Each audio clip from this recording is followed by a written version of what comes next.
Okay guys, so as you could tell, when I was trying to switch over to the document camera, that was an epic fail. So you get 2 YouTube videos this week. All right, so as I was saying on the last video, I'm gonna model for you how to write an introduction using the penny task. So remember that the first thing that we wanna do is start out with a hook. So when I'm trying to create a hook, I want to try to think of something that pertains to the topic, maybe some sort of clever way of connecting with the reader. And since the topic was about pennies, of the set that I was using, or that I'm going to be using to write my essay, I'm going to use the lucky penny as an example.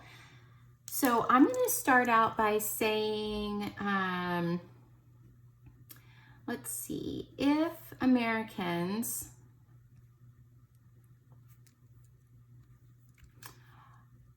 are honest, they can admit to walking by that tails up penny. So hopefully this is going to hook the reader in, because they're going to be able to imagine a time when they were walking in the street or maybe in a parking lot and they saw a penny that was tails up, because that's something that most of us have experienced. And then I'm going to go on to say that the person didn't even bother to pick the penny up, because most of us, if it's a heads up penny, we'll go ahead and pick it up because we think it's going to be good luck. But if it's tails, we don't pick it up. But the question is that's money, so why wouldn't we pick up money off the ground? So that's kind of what I'm going to use as my hook. All right, so walking by that tails up penny without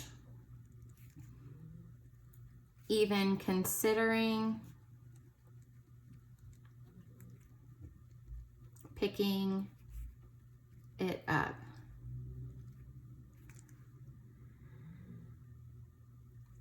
So then I'm going to say, why? And then I'm going to go ahead and answer the question for them. Because in most people's opinion,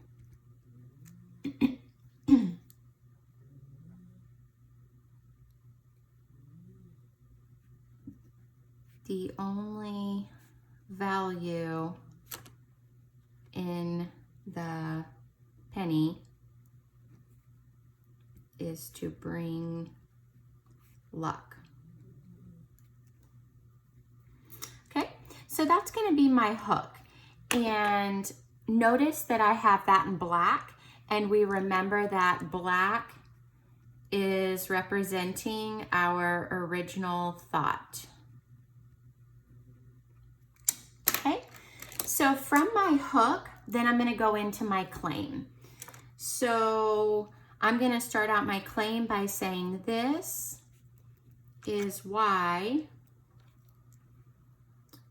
the production and use of the penny should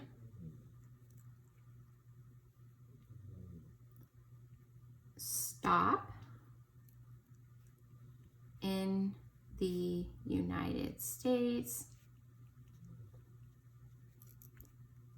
immediately.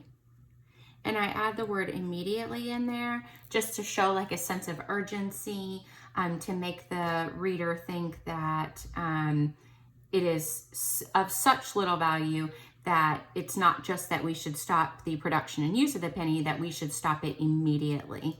Okay, so remember that I got most of that right here from the prompt.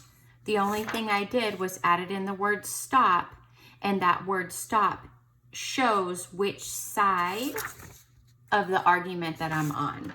Okay, So there's my claim. So I'm just gonna write the word claim up here, and this is just for you guys. You don't have to color code yours when you do it. I'm just doing this hopefully as a visual for you guys so you can see that I have all the different parts that I have to have. All right, so I have some original thought through my hook. I've got my claim. And now I'm gonna go into the counterclaim, and I'm gonna take my counterclaim into my reasons. So I like to do that because I feel like that it gives it the best flow, and it also leaves kind of at the end giving my reasons, so that then my reasons flow into my body paragraphs, and I just like the way that that works best. But again, there's no order to how you do claim, counterclaim, or reasons. You just want to try to make it flow in your writing. So remember, I'm going to use one of my sentence starters, and I'm going to say, sure. So I'm acknowledging here, sure. Some people may say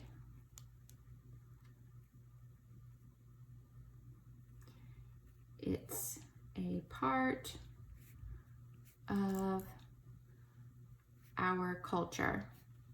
Oops, spelled culture wrong, that's okay.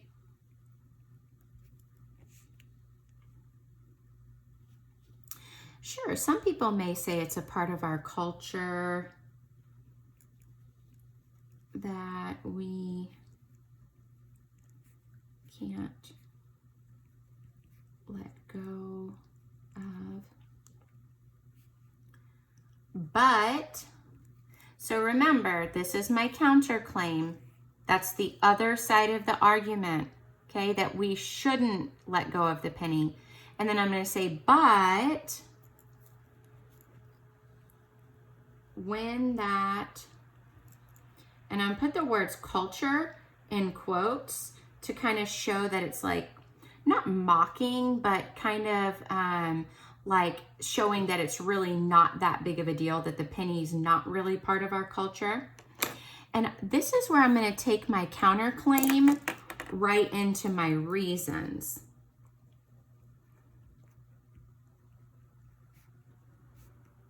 Costs more to make than it's worth. And people don't take them seriously anyway.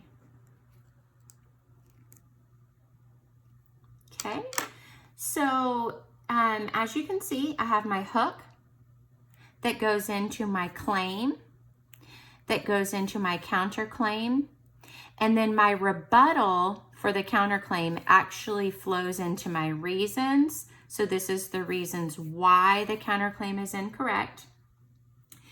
And I'm going to finish it off by saying just a statement that kind of wraps everything up. I'm going to say it's time to knock off the nonsense.